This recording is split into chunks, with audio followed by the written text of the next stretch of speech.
Nous parlons des hommes qui utilisent parfois la vision spirituelle, qui regardent aux signes d'une même chose qui appartient aux choses qui sont différentes et qui est appelé aussi le signe d'identification. Les signes d'une même chose qui appartiennent aux choses différentes s'appelle aussi le signe d'identification, c'est-à-dire le signe qui fait reconnaître ces choses-là. C'est-à-dire un signe prophétique qui annonce quelque chose. Nous avons parlé du cas du prophète Branham qui parle des signes d'identification, qui est le signe d'une même chose qui appartient aux choses qui sont différentes. Il en parle dans la brochure Le Dieu puissant dévoilé devant nous.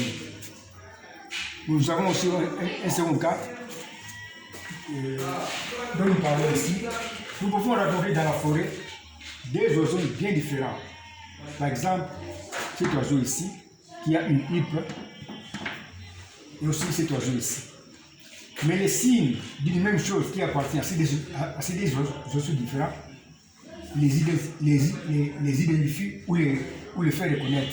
Quand nous regardons ces deux oiseaux qui sont différents dans la forêt, les signes d'une même chose qu'ils ont, c'est le même bec, la même forme de bec.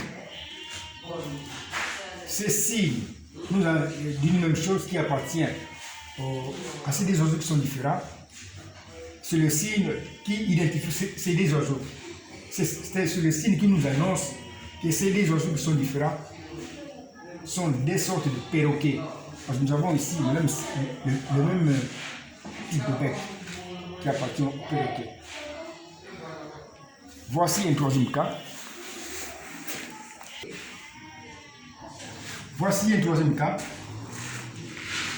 Nous pouvons rencontrer des enfants en uniforme bleu-blanc. Ces signes d'une même chose nous annoncent que les deux enfants sont des écoliers.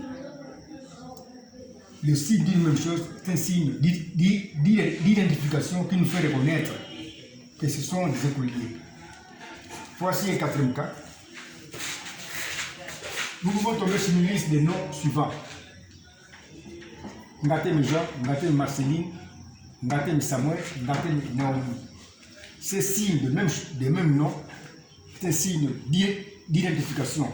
Ces signes de même nom, Ngatem, est un signe d'identification qui nous annonce que c'est la même famille.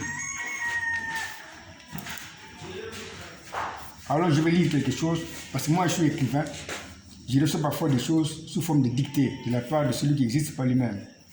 Je vais maintenant lire, j'ai écrit quelque chose. Je vais lire quelque chose que j'ai écrit pour rappeler les trois signes que Dieu a donnés à Moïse.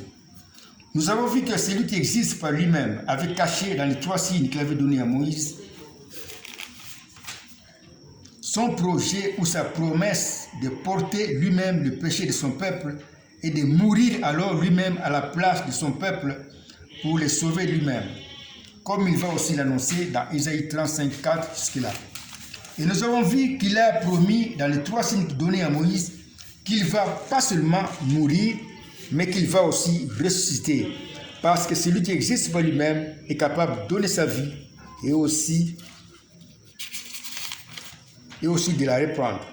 Nous allons maintenant voir dans le récit de David de Goliath la même promesse du Messie qui va mourir pour son peuple et ressusciter pour son peuple, comme il avait caché avant la création des anges dans les trois signes qu'il avait donnés à Moïse. Je vais maintenant lire ce qu'il m'a dicté parce que je suis un écrivain qui est enseigné à partir des dictées. Je vais lire ce qu'il a écrit, ce qu'il a dicté. Ça, c'est le Seigneur qui parle. Nous avons vu que j'avais, avec mon signe de l'unité, bien caché la promesse de ma mort et de ma résurrection dans les trois signes que j'avais donnés à Moïse.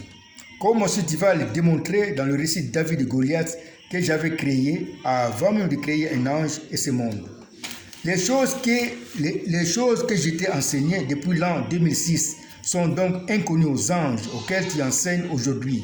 La petite leçon sur le signe de l'unité. Je répète ce qu'il dit. Les choses les choses que je t'ai enseignées depuis l'an 2006 sont donc inconnues aux anges auxquels tu enseignes aujourd'hui.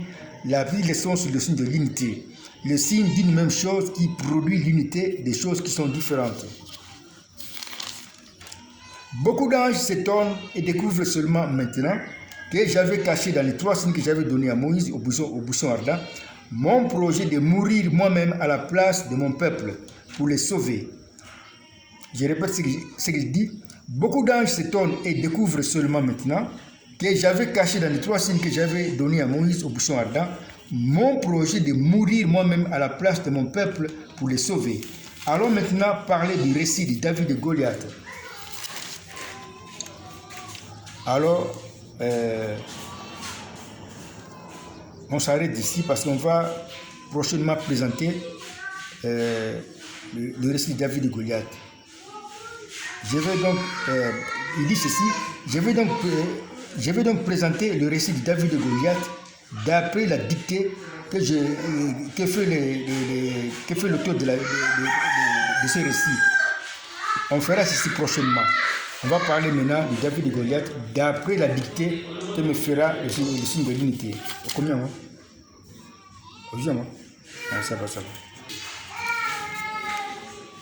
Un mot de prière pour terminer. Dieu bien-aimé, nous sommes reconnaissants pour l'occasion que tu nous as accordée d'avoir quand même fait un rappel sur le signe de l'unité, qui est le signe d'une même chose qui appartient aux choses qui sont différentes. Que toi tu appelles le signe de l'unité. Parce que ce signe d'une même chose provoque l'unité des choses qui sont différentes. Dans un mariage spirituel qui est dans ta pensée une prophétie biblique. Merci pour ton assistance, merci pour ce que tu as fait. Aide-nous, oh Dieu, prochainement à bien présenter le récit de David et Goliath que tu avais créé avant la création des anges. Dans ce récit, tu as caché la promesse de ta mort et de ta résurrection, comme tu as fait la même chose dans les 3 signes que tu avais donnés à Moïse. Aide-nous alors à nous préparer pour bien présenter ce récit. Nous te remercions pour ce que tu as fait pour nous ce soir. Au nom de Seigneur Jésus-Christ. Amen.